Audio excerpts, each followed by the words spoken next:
Hello friends, welcome to my YouTube channel. आज की class में हम आपको सक्रिय प्रतिरक्षा और निष्क्रिय प्रतिरक्षा में अंतर बताएंगे। तो आइए जानते हैं क्या होती है सक्रिय प्रतिरक्षा और निष्क्रिय प्रतिरक्षा। तो देखिए फ्रेंड्स, सक्रिय प्रतिरक्षा वह है जो कि संक्रमण होने पर टीके द्वारा एंटीबॉडीज का विकास व्यक्ति के शरीर में ही होता है। मतलब अगर ऐसी कंडीशन होती है कि जब संक्रमण होता है व्यक्ति में और टीका के द्वारा संक्रमण होता है, तो प्रतिरक्षी जब शरीर में बनते हैं तो वो कहाँ बनते हैं? व्यक्ति के शरीर में ही बनते हैं। तो इस प्रकार विकसित प्रतिरक्षा को सक्रिय प्रतिरक्षा कहा जाता है। मतलब जैसे किसी व्यक्ति को टीका लगाया जाता है, फिर जैसे मान लीजिए उसको टिटनेस का टीका लगा है, तो बाद में उसके अंदर एंटीबॉडी बनती है और उससे टिटनेस से उस व्यक्ति के शरीर में लड़ने की क्षमता उत्पन्न हो जाती है। तो इसे सक्रिय प्रतिरक्षा कहा जाता है। देखिए अगला है निष्क्रिय प्रतिरक्षा। तो निष्क्रिय प्रतिरक्षा में देखिएगा फ्रेंड्स, किसी अन्य जंतु के शरीर में विकसित प्रतिरक्षियों को मनुष्य के शरीर में इंजेक्ट किया जाता है। मतलब किसी अन्य जंतु के शरीर में ये एंटीबॉडी बनी बनाई जो होती हैं, उनको मनुष्य के शरीर में सीधे इंजेक्शन के द्वारा इंजेक्ट कर दिया जाता है। तो ऐसी प्रतिरक्षा को हम निष्क्रिय प्रतिरक्षा कहते हैं।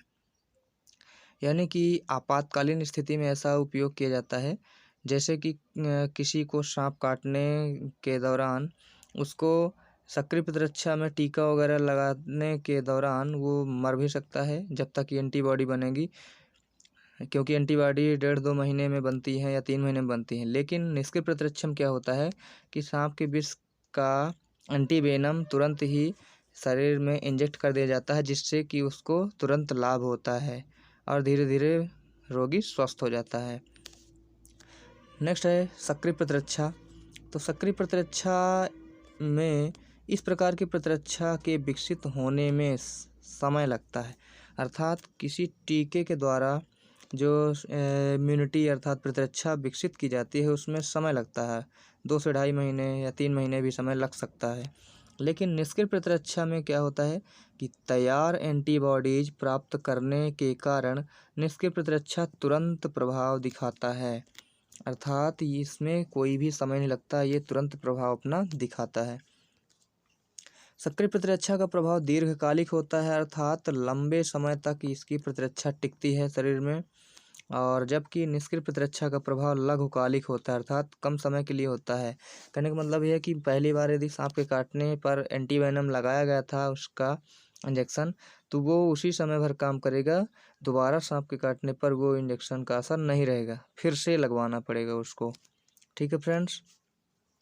नेक्स्ट अंतर है सक्रिय प्रतिरक्षा हानि रहित प्रतिरक्षा प्रक्रिया है। अर्थात सक्रिय प्रतिरक्षा हानि रहित प्रतिरक्षा प्रक्रिया है।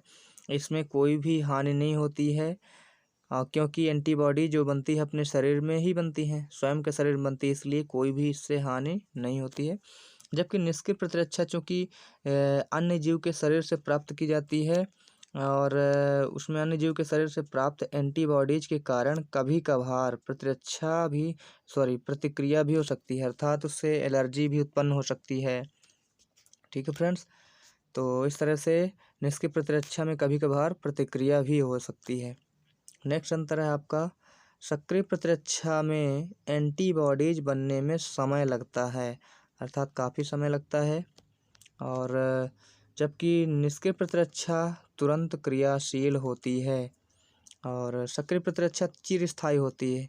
यानी कि एक बार अगर टिटनेस का टीका आपने बचपन में लगवाया है तो टिटनेस के प्रति जो सुरक्षा है या एंटीबॉडीज है वो आपके सभी मतलब जीवन पर्यंत वो असर दिखाएगी। और नेक्स्ट है निष्क्रिय प्रतिरक्षा में वो स्थायी नहीं होती है, अर्थात जब भी ज़रूरत होती है उसको दोबारा से उपयोग करना पड़ता है। ठीक है फ्रेंड्स। नेक्स्ट अंतर है आपका सक्रिय प्रतिरक्षा के कुछ उदाहरण हम लेते हैं, जैसे कि पोलियो का टीका आप लगवाते होंगे, चेचक का लगवाया होगा। इसी तरह से अन्य बीमारियों का टीका जो लगा है तो उसमें टीका लगने के बाद बनने वाली जो प्रतिरक्षा होती है उसी को हम सक्रिय प्रतिरक्षा कहते हैं। और इसी तरह से निष्क्रिय प्रतिरक्षा के बारे में जानते हैं दोस्तों। तो निष्क्रिय प्रतिरक्षा जो होती है, निष्क्रिय प्रतिरक्षा सांप के काटने पर, जैसे देखिए सांप अगर काट देता है, सांप के काटने पर जो दिया जाने वाला एंटीवेनम होता है, प्रतिविष होता है, वो एक प्रकार का निष्क्रिय प्रतिरक्षा ही है। ठीक है फ्रेंड्स, तो इस तरह से सक्रिय और निष्क्रिय प्रतिरक्षा में अंतर आपको अच्छी तरीके से समझ में आया हो, ये उम्मीद करता हूँ। तो दोस्तों वीडियो अगर अच्छा लगे तो लाइक करिए, और हमारे चैनल पर अगर पहली बार विजिट कर रहे हैं तो हमारे चैनल को प्लीज़ सब्सक्राइब करें, और वीडियो कैसा लगा ये अपनी राय कमेंट बॉक्स में ज़रूर प्रस्तुत करें। ठीक है दोस्तों, धन्यवाद। Thanks for watching my videos.